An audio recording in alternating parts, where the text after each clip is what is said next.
لله رب العالمين ثم الصلاة والسلام على أشرف سيدنا محمد صلى الله عليه وسلم وعلى آله وأصحابه. أما بعد، رب اشرح لي صدري ويسر لي أمري واحلل عقدة من لساني يفقهوا قولي.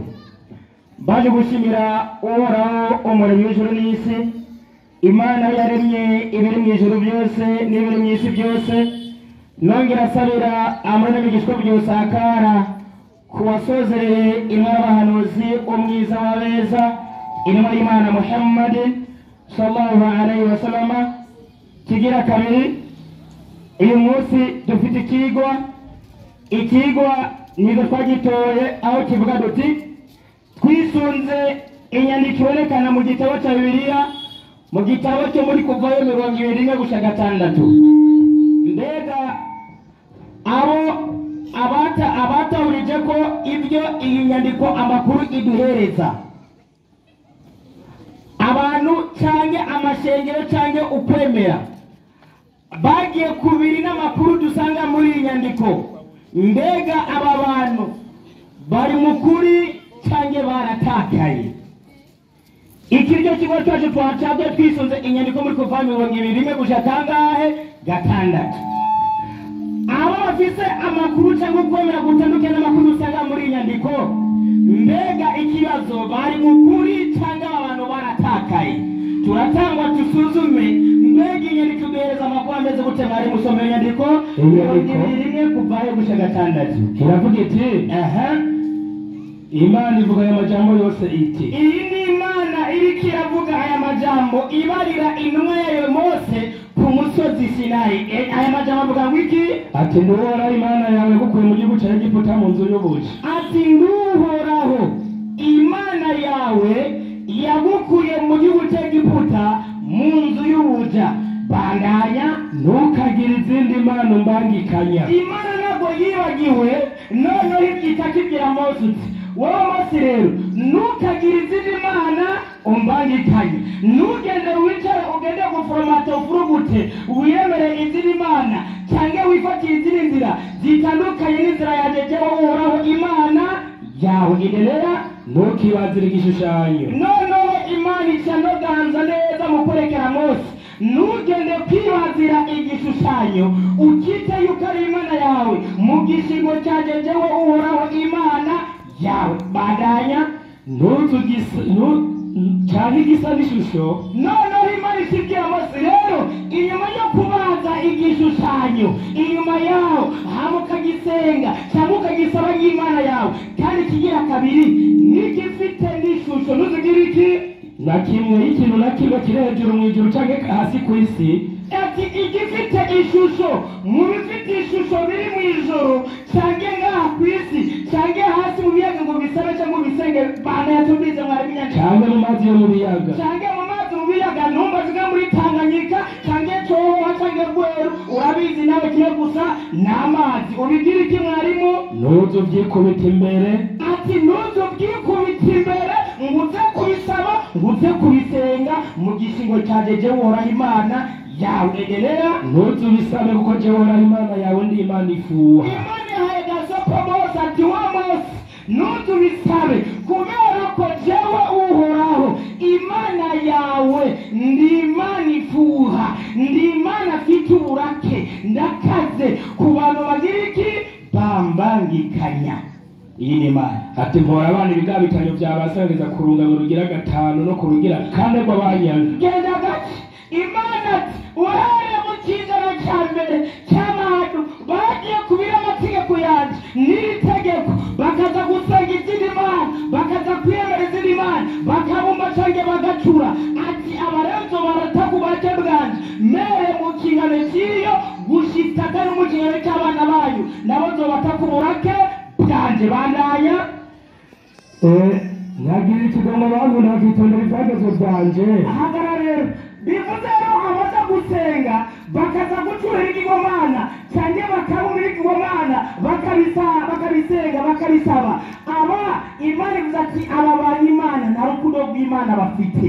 Ariko ba bandi rero bagize iki? Mwari musomye duhejeje gusoma ntagirire ikigongo abankunda bakitondera ibyagezwe byanjye. genda gake. Imana ikiduheza amakuru rero, ariko babandi batazofata inzira yo kuza kubumba, yo kuza gucura, yo kuza kugwiza izindi mana ukaziza mu mana, ataba rero aba barankunda bana abakozi banjye, ati kandi nanjye ni umukozi wabo, kandi nanjye ndi imana yabo. Ariko babandi rero bazofata izindi nzira bakabumba cyangwa bagacura, aba n'abasi banjye ntibankunda. Bandanya tuve mwarimu. Ngageza ku rungamwe rwabo ko ruzogenda rukurikirana gushitsa 1000 umurongo waheze. Gushika rero ku rungamwe ruzogenda rukurikirana n'abana buzukuruza n'abandi bitwa icyo niki. Abandi bafata izindi nzira zo kurema ibigirwamana bitandukanye n'ibyo wubaha Imana yawe, ati nzobatako uburake bwanjye. Aya ni amakuru duhawe n'ayandiko muri Kuvayo 20:6. Ikibazo kiraje rero, abagiye ku bintu by'aya makuru tumvise muri Kuvayo, mbega bari mu kuri cyane barataka? Turi kumwe? Ibihano bibariko cyane na bihano biraruta. Nicyo kigwa rero dufise umunsi, nicyo kigwa dufise umunsi. Imana iko yakweretse imigwi y'abantu bangahe? Babiri. Hariho umugwi w'abantu b'Imana bazofata inzira bakaja kubumba igirwamana, abandi bagacura, abandi bakagwiza. Ataba n'abasi biki b'Imana. Imana isezerano na Mose mu isezerano ritavaho, ati aba rero nzobatako uburake bwanjye gushitsa uko urugero rwabo ruzobera rugira iki rukurikirana. Ariko abandi bazubahiriza amategeko yanjye bakayagendera, nibagendere izindi mana mu gucura cyangwa mu kubumba cyangwa mu kugwiza, abana bakunzi banje nanjye kanzobaramako ibyiza n'amahoro yanjye. Ikibazo gihari rero ngaha gihari, mbega abafashe izindi nzira zitandukanye n'aya makuru bari mu kuri cyangwa bari mu kinyoma? Mbega uburake bw'Imana buzobako cyangwa ntabwo buzobabako? Reka turabirindiriye turamenya bari turaza kugira iki kubamenya. oya turabamenya. Iyi kwanza ni ibiri duha amakuru. Mwarimu, imbere y'ukijya kuruganza, mbega ibigirwamana ko tumvise rimwe barabicura ibindi barabibumba, mbega babicura gute? Babibumba gute? Nitwamenye uburyo babicura n'ukuntu babibumba tuce dusuzuma, mbega tubisanga mu musigiti cyangwa tubisanga mu mashengero, kugira tube mbega babandi bari ku burake bw'Imana n'abeseramu cyangwa nakabika bita abakristo. Baramunega amatwi kuri kodagenda. Tubanza kwanza kumva amakuru ya Qur'an, Suratu Maida 5:7 Qur'an 5:7. Ndiyo banje kwitinga ko harahanye na shetani yavumwe. Kweli kabisa. Havuga mwiki mu byukuri, ati mu byukuri baramaze guhakana bavuze bati ngo iyi ni Imana iri kihereza amakuru inwa yayo Muhammad. Ati Muhammad baramaze guhakana babandi bavuze muti, aba bavuze nakabwi k'abantu n'abantu runaka. Mukanya tubaza kumenya abari babandanya, atora abari mu butatu bweranda. Babandi bavuze muti uhoraho Imana ndi Imana iri mu butatu bweranda, ngo Imana zitatu data na Mwana mutaberana, ngo baramaze kugira iki mwarimu? Bandanya. Igihe ataye indi Mana iri ikwiye gusengwa by'ukuri kiretse Imana imwe rudende. Mu gihe ataye indi Mana iri ikwiye gusengwa by'ukuri kiretse Imana imwe rudende, itari mu butatu, itagira bangikanya, itagira umufasha. Iyi niyo Mana ikwiye gusenga. Ati rero babandi basize Imana mu butatu ngo baramaze gucika abahaka ni. Na Mose yavuze ngo ntukagire izindi Mana umbangikanye. Na Mose ati ntukagire izindi Mana umbangikanye. Tubonye amakuru twahawe n'Imana mu gitabo cya Bibiliya, mu bitabo by'itiro bya Mose 5 bihwana neza n'amakuru Imana yayo Muhammad. Yuko abantu bamaze gucika iki abakanyi. Twaza kubona n'iherezo ry'abakanyi n'urubanza rw'abakanyi, yuko ari amahoro cyangwa ari amagorwa akagira ibihano. Twinjiye kuri pointi rero, mbega ibigirwamana Imana yatubwiye muri Kuvayo 20, mbega babicura gute? Babibumba gute? Mwarimu, naam, igitabo cya Yesaya 4:4 uherega 6-20. Yesaya ari utufungirira ngaha 4:6-20. Yesaya 4:6. Ndiyo Naruta nagezeyo. soma tumvirize uko babicura ukuntu babirema uburyo bifabrika mbega mubikora gute soma uko niko hagize. iyi ni imana iriko iravuga ku muvugishwamana yitwa nde Yesaya ivuga iki uko niko hagize ndiye umucunguzi wawe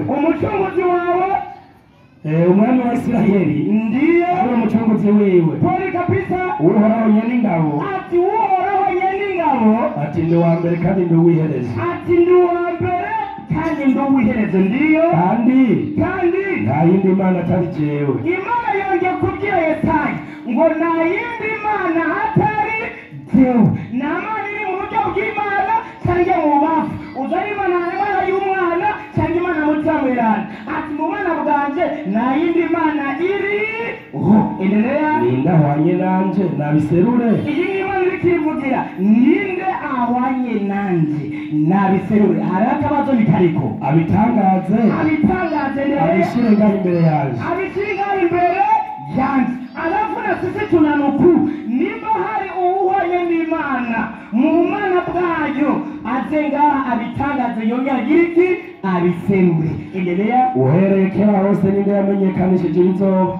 ati uhereye kera hose ninde yamenyekanishije ibizoba akabitangaza ndiyo ibigira bize ati ibigira bize n'ibizoba ntibabivuge. n'ibizoba iyi ni muri fitiye muri kazoza n'ibizoba ninde bitangaje nimba hari uwundi abishoboye nimuze ngaha mubivuge.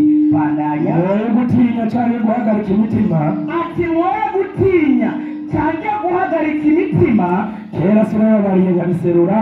ati kera sinababwiye nkabiserura namwe muri byabo nabyo kushingira ati intare. none muri byabo byo kushingira jewe intare. hari iyindi mana atari jewe ngo hari iyindi mana atari jewe kandi hari ikindi gitandara kiriho. iyi ni imana ikibaza kandi hari ikindi gitandara kiriho jewe ntacyo nzi. ati jewe ntacyo nzi. aha baza kutimya ngo Yesu ngo n'umuzayo Yesu ni gitanda Yesu mana bati hari ikindi gitandara kiriho.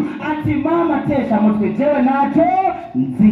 iyo ni imana abaryohora ibishushanyo bibajwe bose n'ubusa. aha rero turinjire kwezi ku yindi ati abaryohora ibishushanyo ibigirwamana ngo byose ngo ni ubusa.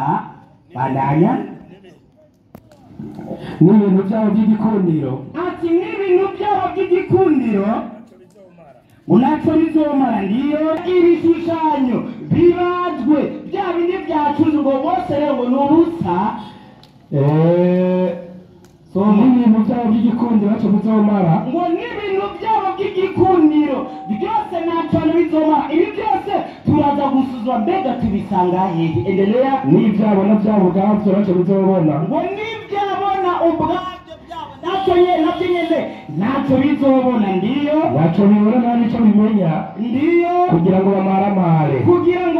mukagera ngaha abaza kuza kutwereka ibigirwamana izi ni imana bakaziza mu bana bw'uhoraho mu gihe imana avuga ati nta wundi mu bumana bwanje abayo mu kanya imana bati abazomaramara. tubaza kubasuzuma ngaha mu kanya baribo kuko ndiko ndazara ngaha ikigezo cy'umunzane. ndiyo ninde yaryohoye ikigirwamana agacura igishushanyo kitagira icyo kimaze. ati ninde yaryohoye ikigirwamana agacura igishushanyo kitagira icyo kimaze. ino munsi noneho mbona basigaye banayumva n'umusuma ya buseku basigaye babibumbamo no muri Dangote n'ingorane. bandanya erega abafatanije bose bazomaramara. atabifatikanije bose no mu kubumba ibigirwamana ngo bose bazomaramara. ndiyo kandi abo babikora n'abahinga b'abantu. noneho imana ivuze ati abo rero babifabrika bakabitekenika ngabo n'abateka bitwe ngo n'ababandi b'abahinga baba bose nibakoranire hamwe baza habona. ati bose rero bateka mitwe ngo nibakoranire hamwe bose ngo baza habona. ndiyo bazogira ubwoba bamaramarire hamwe. ngo bazogira ubwoba bamamarire hamwe. manake imvugo iri muri kazoza kumaramara ni muri kazoza apari no munsi cyangwa kahise nose akahise sikumu ahubwo bazomarira hamwe muri kazoza bose n'ejo wa munsi w'ikigwa ry'urubanza. bandanya umucuzi ati umucuzi rero acura incabiti akabivugutira mu makaramu. uyo acura icabiti akayibutira mu makara akayikubitisha inyundo akayicurisha ukuboko kwiwe kw'inkomezi ndiyo yamara yasonze agacika intege noneho yakubitwa n'inzara agaca ingira n'inzara yazazita ntumbazi ndiyo ariko arakora imana atanyura amazi agaheza akagumwumwa ndiyo umubaji umubaji sinzi ko umubazi w'imeza cyangwa intebe ntumbaze nubaze abazimana badanya arambura umugozi ku giti ndiyo akacisha ikaramu iyo rero ni metero murayumva itari metero kuno bigenza amakuru yuko turayahabwa ndiyo agaca kibaza n'imbazo akakigera n'icuma kigera akakibazamo ishusho y'umuntu y'umuntu umuntu endereyo kikagira akaranga nk'ak'umuntu imana ikigira mose niyo hatagira uzocura igifite ishusho mu biri mu ijuru cyangwa mu isi cyangwa mu mazi mu biyaga ngo mu bisabe cyangwa mu bisenge mu gishingo cyangwa jewe uhura noneho ayo amakuru turayahagakwiye bandanya kikagira akaranga nk'ak'umuntu ndiyo kugira ngo kibe mu nzu hehe mu nzu tuyisangamo yuko ari inzu biri umusigiti cyangwa ari inzu biri urusengero mu kanya tuzaga kwishyira byose ku mugaragaro ndiyo ngo yicira ibiti by'amasederi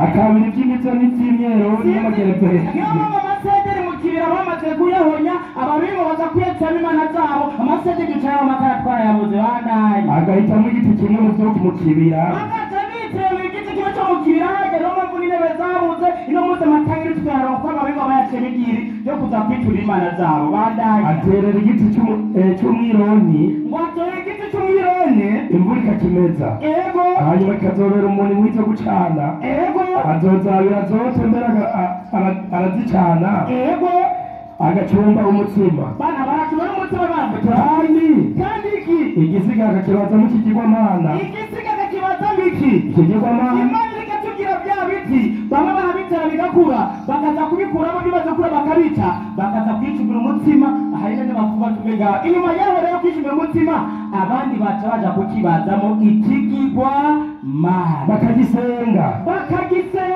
bakakibazamo ishushanyo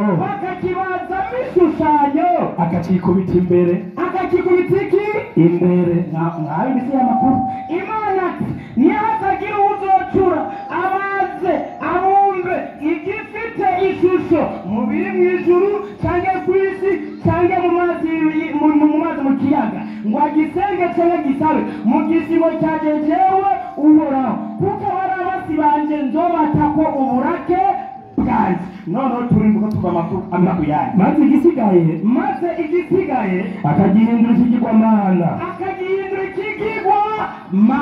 Yesaya tumvise amakuru neza ko baca bagishyira mu nzu mbega iyo nzu ni umusigiti cyangwa ni urusengero cyangwa ni ihe ikatubandanya ari igishushanyo kiwe yabaje yabaje akakikubita imbere akagisenga akacambaza ngo turakwambaza Mariya uri umubyeyi wacu akacambaza turi imana yacu ngo umubyeyi wacu bandanye kuko ari imana yanje niyo mpamvu kuwa Mungu muto wo kuba bavuga duti ngo Mariya mweranda nyina w'Imana dusabire twebwe bono nyibagire ibumba arakwereka neza murabono naco bazi ntabwo uza gufata amasinderi ibumba ukaza kuvukamira ugasaba ngo bigusabe kumara ibumba wowe watekenise wikoreye ubwawe wiremeye ingore ngo ntacyo bazi kandi ntacyo biyumvira kandi imana ikageza amakuru abo rero bameze bityo bagakora n'ibyo bikorwa icya mbere ntacyo bazi kabiri nta n'icyo biyumvira niyo kuko amaso yabo yahumye burya rero abo ni amaso bagira ameze uko burya ni mumye niyo mpamvu ubona tujya ati bavuga mu nyuma mu kanya ngo ntibashobore kubona n'imitima yabo ngo ntibashobore gutahura ngo ntibashobore kubona imitima yabo kandi ntibashobore no gutahura erega ntawibuka ati erega ntawibuka nta n'umenya ngo atahure ngo avuga ati ati igihimba cyacu nagicanishije umuriro nta n'umenya muri bo cyangwa atawe avuga ati burya igihimba cy'iki giti kimwe nagicanishije umuriro tumbaho umutima wa saa sita nyotsamo inyama nenekamo n'ibiharage n'ukwiyumvira eshwi nacumvye umutima ku makara yaco nawe turi umutima ku mutwe wacu ndawutandika umuzima urakw'inyama ndazirya mbega igisigaye ati mbega igisigaye nogikoramwo ikintu nk'ico c'ubuyobe ati nogikora ikintu nk'ico c'ubuyobe kigukora kigwa amazi mbega ati mbega nokwikubita imbere y'ingiga y'igiti ati nokwikubita imbere y'ingiga y'igiti nibiya ushima umunyota gusa ushima iki ushima umunyota gusa ndiyo umutima wibesha uba wawujimije bana ngo umutima wibesha uba wawujimije bituma udashobora gukiza ubugingo bwawe izina ry'Imana umutima uribesha uri waratakaye kandi ukwibesha kw'uyu mutima bica bituma udashobora gukiza ubuzima bwawe warayibaza ati genda gake bishobora gukiza ubuzima bwawe ngo ubukure ejo niba ubuzima bwo mukaga ko kugwa muri gihonomo mu rudahera ego ati arutayibaza ati mbega arutayibaze bati ngo mbega icyo mfise mu kuryo kwanje icyo mfise mu kuryo kwanje uwo ni wa musara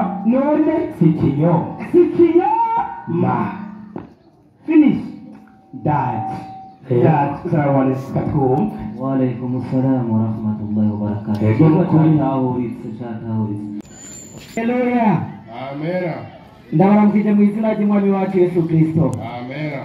Abayisilamu mutaragirwa ubuntu bwo kwakira Umwami Yesu nabo buntu bw'Imana bubane namwe. Mubane nabo kabisa. Haleluya. Amena. Nagemba nsaba umugisha avuye ngaha mu mukomera amashi kubyaje kwigisha. Bamuhe kabisa. Ashi. Kuko namukurikiranye kuva ku munota wa mbere gushika ku munota wa 200 kwaza gutanga umurongo umwe gusa avuga ngo abakristo barazimiye kuko batizera uyu murongo urimo kuvayo 200 ndamukwiye gushaka ku munota 200 yose bamuhaye nabuze umurongo umwe we yatanze icyo yavuze gusa yavuga twebwe mutahura nivyo kandi muzi ko ndagushima kudatahura ariko ngaha bigisha bari ngaha baze gutunganiriza Yesu nashimwe cyane Amena. atangura gusigura ngo mbega ngo kubangikanya Imana no kugira gute ngo no gusenga ibishushanyo ashobora kuba atabyazi tora igitabo cyitwa ufafanuzi wa Biblia katika mazingira na utamaduni wa Kiafrika raba ku rupapuro rw'igihumbi n'amajana 746 bwo gusenga ibigirwamana ni iki Igihumbi amajana indwi we yabivuze ku mutwe ariko tena mu icandiko gisigura gusenga ibigirwamana cyari cyo igihumbi amajana indwi 46 changamka aravuga hati ahavuga wiki mwishowe kuwa mara nyingine anawaandikia wasomaji wake kama watoto wapendwa. Yohana anawasihi akisema jilindeni nafsi zenu na sanamu. Jilindeni nafsi zenu na nini? Na sanamu. Endelea. Kwake yeye sanamu sio kitu ambacho mtu kukiweka kabatini. Hapana. Bali ni kitu chochote kinachomzuia mtu asiishi kulingana na imani ya Kikristo. Haleluya. Amena. Icyamura tomoye ngo Yohana rikabandika ngo bana banje bato mwirinde gusenga ibigirwamana. Ngo yashaka kuvuga ngo iki kigwamana sikia kinolea bambabumbye bagasha mu kabati oya nuko kwizera kose muzo kwadukana gutandukanye n'ibyizerwa rukristo uyo murazo bari hoza bari kwasenga ibigirwa mana azo basenga ibigirwa mana abana ngo namwesha Qur'ani tunagatara tumurongo tunagatara murongo Qur'ani gatandatu mirongo tunagatara cyangwa Qur'ani gatandatu indwi na gatandatu leta maandiko uri hehe nashitse mwalimu akavuga ati na usiku ulipomwingilia Ibrahimu na alikakaa na makafiri. Uyu ni Abrahamu w'Abayisilamu yari yicaye kumwe n'abandi bapagani bamaze kwira yabonye iki? Akaona nyota, akabona inyenyeri, alinena makusudi kutaka kuwavuta watumie fikira zao. Nyota hii ni Mola wangu. Bandugeza Ibrahimu muri Qur'ani yabonye inyenyeri akabanga inyenyeri ni Imana yiwe ni Imana yiwe abafite umunsi inyenyeri n'Abayisilamu n'Abakristo uno munsi ni kumusigiti kaje ku rusengero kumusigiti Ibrahimu yavuga ngo ni Imana ya mbega uri umusigiti na nyenyeri mumonerako umuserwandanya nawe yashiriko genda hepfo aho nyene haravuga hati mungu iki na usiku wa pili umunsi ubugira kabiri haravuga hati mungu iki na usiku wa pili ubugira kabiri alipomwona mwezi unachomoza atabona ukwezi guserutse alisema atavuga iki mwambia wale makafiri zake na wakikafiri huu mwezi ndio mola wangu uyu mwezi ndio mola wangu ukwezi ni imana yanje unamuzi ukwezi kuri ku rusengero ku musigiti nguko hejuru reka mbanze ndabe neza hejuru yanje ngicyo kigirwamana hejuru ku musigiti haleluya ngabo abantu basenga ibigirwamana umutangi byanditse banza byitwatanga yesu ashimwe cyane amena ukwezi n'inyenyeri n'ibigirwamana by'abapaga uno munsi biri ku musigiti haleluya amena ndabongere sinabongere aho nyine gusenga ibigirwamana yavugaga gusenga ibigirwamana ngo bakristo tora igitabo kuri muhamini cya gatatu n'icya kane paji ya 35 hadithi ya 133 changamka kitabu mkweli mwaminifu leta maandiko hizi ni hadithi zanditswe mkweli mwaminifu ndabashimira ko namwatoye iki kigwa 75 ahabwa wiki some hadithi ya 928 amajana 933 ahabwa wiki jiwe jeusi iwe yagira genda bukebuke jiwe jeusi mu cyarabu ni Hajar al-Aswad cyangwa la Pierre Noire mu Gifaransa cyangwa wegirabura mu Kirundi iryo wegirabura rimeze gute leta maandiko jiwe jeusi ni kuume kulia ya Mwenyezi Mungu katika ardhi basi atakayeligusa basi kafungamana na Mwenyezi Mungu iwe kirabura rimaka imisozi y'abagiye barizunguruka inshuro ndwi bagiye imaka niyo bamaze kugenda Muhammad yavuga ngo ni Hajar al-Aswad iwe kirabura ni kwa kuboko kukuryo kw'Imana yacu kuri mwisi nuzagenda karikorako azoramukanije n'Imana yiwe no gusangira igigwamana si gusangira igigwamana yavuga ngo namweshe vipi uhiji paja 29 Kitabu vipi uhiji paja 29 ukurasa wa 20 ndanile haja muhinewe ndanile haja zananibuye changamka turaboneza basengira igigwamana tubaza wa murongo ni bande changamka haravuga ati havuga iki Hajar al-Aswad umviriza haranze ati Hajar al-Aswad jawe kirabura rimaka jiwe jeusi leta maandiko kabla ya kuanza kuzunguka Kaaba imbere ya kuzunguruka Kaaba bandurindire ingero balizunguka baza kugenda bagenda muri sanse contraire y'urushinge no urushinge rw'isako rugenda bo bagenda sanse contraire bamaze kugera rero bagira gute urushinge rw'isaha rugenda uku bo bagenda uku bigenda gute bamaze gushikayo kabla ya kuanza kuzunguka Kaaba imbere ya kuzunguka Kaaba bagira gute ni uzuri kwanza kuliendea Hajar al-Aswad bagenda bakaza bakegera jabuye kirabura lililiko pembezoni ya Maka ya Kaaba hapo kusogea karibu atagegera ikiwa inayumkinika kukaribia bila ya kuumiza watu. Endelea. Haravuga ati unalikabili Hajar al-Aswad unaliwekea mkono urushira kuri iki ukuboko bandanya na bila ya kusema unalibusu mara 3 unafanya nini unalibusu mara 3 utupizu 3 bandanya hepo na kuligusisha nini kipaji chako cha uso mara 3.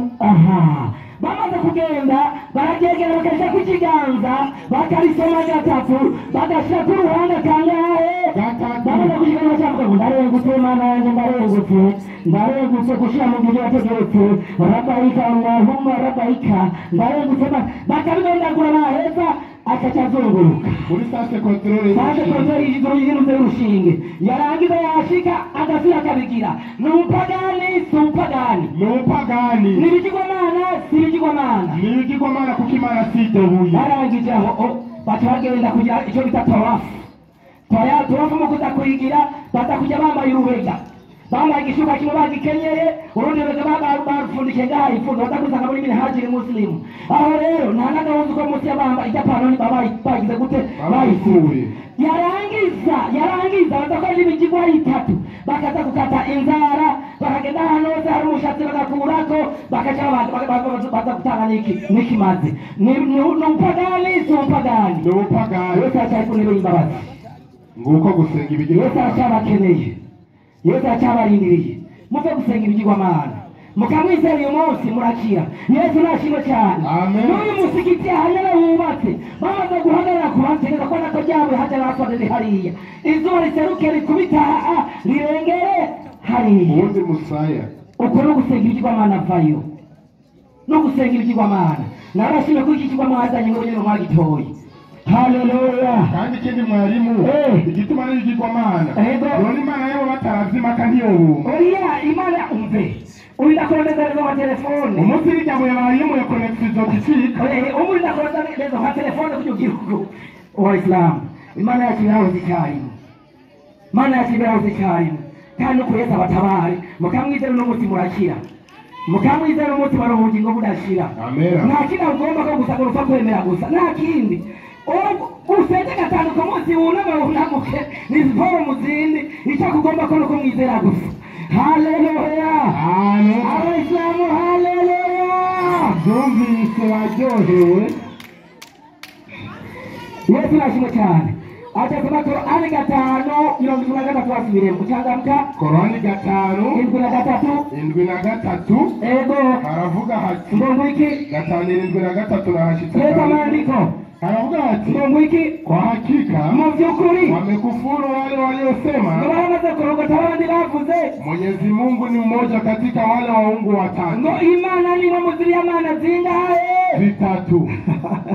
reka tubigishe nta mukristo yizera imana imwe mu mana zitatu bizera ubutatu mu mana imwe. Akavuga bakenga tora kamusi ya Biblia ipaje amajana 39 changamka. Kamusi ya Biblia iko wapi? Ipaje amajana 39. Havuga ngo iki? Kamusi ya Biblia amajana 39. Ndahageze mwarimu. Havuga ngo cyaho hejuru. Haravuga hati siku zote roho ni Mungu. Haruguru yaho. Haravuga hati ngo iki?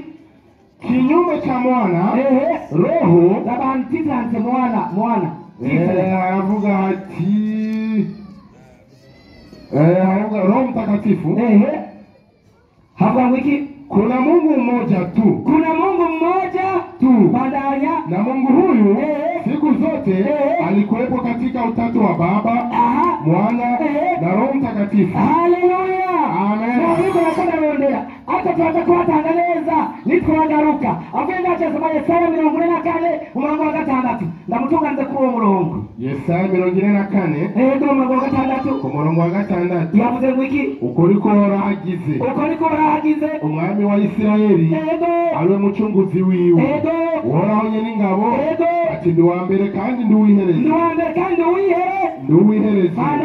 kandi nta yindi mana atari jewe.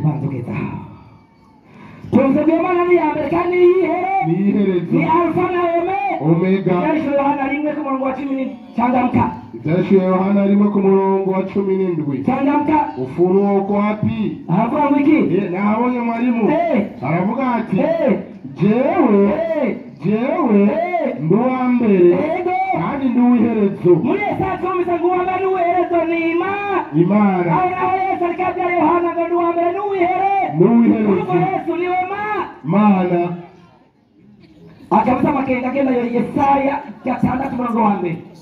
Yesaya 6 murongo wa mbere changamka. Yesaya 6 murongo wa mbere. Leta maandiko. Yesaya 6 murongo wa mbere aravuga Sani vyanditswe mu mwaka umwami Uzia yatanzwemo nabonye umwami Imana avyagiye ku ntebe. Yesaya yabonye umwami Imana avyagiye ku ntebe y'ubwami ndende. Komeza ashizwe hejuru impuzu yiwe y'igisaga yuzuye urusengero. Manuka abaserafi bari bahagaze hejuru yiwe. komeza Umuserafi wese yari afise amababa atandatu. komeza Abiri ego yayatwikiriza mu maso, bandanya ayandi ego yandi abiri yayatwikiriza ibirenge, bandanya yandi abiri yarayagurukisha. komeza Gatatu ego babarirana basemerera ati uweru weru wera niwe uhoraho nyene ingabo. geza Yesaya abonye uhoraho Imana akikijwe n'abasera Abaserafi kandi bikubita imbere yiwe ngo uweru uwera bari babonye Imana. reka mbaze Yesaya, mbega uwo wabonye ni iyindi Mana cyangwa ni Yesu ubwiwe? Yohana 12 mu Rwanda 41 cyangamuka. Yohana 14 12 mu Rwanda 41. 12 uwo Yesaya yabonye akikujwe n'abamarayika bikubita imbere yiwe ngo uruwera ninde cyangwa ni Yesu zani byanditswe. Yohana 12:41 ndasaba mu izina rya Yesu. Yesu aguha umugisha. Ivyo Yesaya yabivuze kuko yabonye ubwiza bwiwe manuka hasi kandi niwe yavuze ko yagize gute yavuze ko manuka yamara no mu bakuru benshi baramwizeye bandanya ariko abafarisayo Abayisilamu ntibavyatura kugira ngo woye gucibwa mu isinagogi woye gucibwa mu musigiti no cyangwa babyizera bagatinya abashehe ntibabirukane mu misigiti kuko bakunda icyubahiro n'abantu kurutisha icyubahiro cy'Imana. Haleluya. Amen. Ani 19:45 cyangamuka 19:45 ndabashime kugishyirwa mwatoye ntabwo kugishyirwa mwatoye 19:45 ahavuga ngo iki? aravuga ati wakumbushe siku tutakazowakusanya wachaji Mungu tukawapeleka kwa mwingi wa rehema. Gezaho Allah subhanahu wa ta'ala avuga Muhammad ifkur bibutse uje tuzakwegeranya abubaha Imana tukabajana ku yindi Mana nyene ubushobozi. Allah azokwegeranya abubaha Imana abajane ku Mana nyene ubushobozi bagera bashitsi. Imana nimba murasenga Imana zibiri izobegeranya ninde? Iya kabiri niba atari Yesu ninde? Muze kuzamushira kibazo. Haleluya. Amena. Kandi kiratomoye cyane. Allah azokwegeranya abayisilamu abajane ku yindi Mana nyene ubushobozi. Reka nibarize rero kuvuga ubwiwe ntashoboye. Twavuze akamanda bikirwe girabura ndarigaruka bantu rubike. Reka twigishirize mbega abayisilamu iki cyandiko kisubiriyemo kuvayo 20 umurongo wa 1 gushika 6 turabe ko bacyubahiriza. Kuvayo 20 umurongo wa 1 gushika 6 zanditswe Imana ivuga aya majambo yose iti nduhoraho Imana yawe yagukuye mu gihugu cya Egiputa mu nzu y'ubuja ntukagire izindi mana umbangikanya ntukibazire igishushanyo cyangwa igisa ishusho y'ikintu na kimwe kiri hejuru mu ijuru kiri hasi ku isi kanye mu mazi yo mu biyaga ntuzu vyikubita imbere ntuzu bisabe kuko jewe uhoraho Imana yawe ndi Imana ifuha hora abana ibigabitanyo vya base bateza urungano rwa gatatu no kurugira kane rw'abanyaza nahogezaho ikigwa babajije ngo umuntu adakurikije neza uyu murongo kujya wanditse abari mukuri cyangwa abari mukuri. Reka tuzume bagenzanje bariya dusangiye data mu mubiri ariko icyo matu kazohurira mu ijuru. Ndabasuzuma gute? Mbega abayisilamu uyu murongo barabona kunyene uri cyangwa barahoma kukindi kintu? Tora Qur'ani 24 tora 64 hera 24 umurongo wa 51 cyangamuka Qur'ani 24 havuga ngo iki? aravuga ati sema vuga mtiini Mwenyezi Mungu na mtiini mtume. Bantugezaho kwanza tumtii nani? Mwenyezi Mungu. Tuongeze kumtii nani? Mtume. Tumemshirikisha